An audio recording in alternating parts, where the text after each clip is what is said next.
21:55 di venerdì in piazza Torre di Mosto 3 auto sfrecciano ad alta velocità, 2 di queste speronano una terza dalla quale gli occupanti scendono per darsi alla fuga.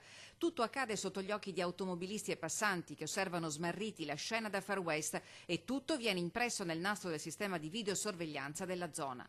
Oggi quella scena da brividi ha una spiegazione e si è trattato delle fasi finali del blitz e degli uomini della squadra mobile di Pordenone che hanno fatto scattare l'operazione Transfert che ha disarticolato un'organizzazione criminale transnazionale operante tra Veneto e Friuli Venezia Giulia, specializzata in furti nei centri commerciali con la tecnica della spaccata. 4 le persone arrestate in flagranza tra le province di Venezia e Pordenone, 2 delle quali destinatarie di fermo di indiziato di delitto emesso dalla Procura della Repubblica di Pordenone per il furto aggravato in concorso dell'8 marzo scorso in un negozio di articoli di telefonia ed elettronica.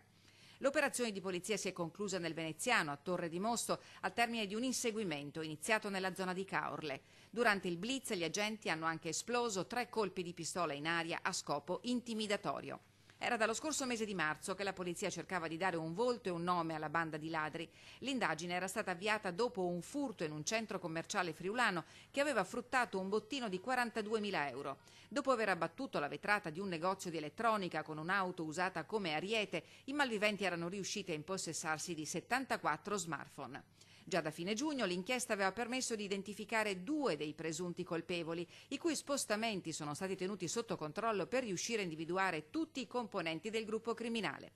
Ieri pomeriggio alla coppia di romeni si sono aggiunti 2 connazionali giunti a bordo di un Audi A8 che al termine dell'operazione è stata posta sotto sequestro. La banda si è data appuntamento a Caorle con l'intento di compiere nella notte l'ennesima spaccata in un centro commerciale di elettronica del Veneto orientale.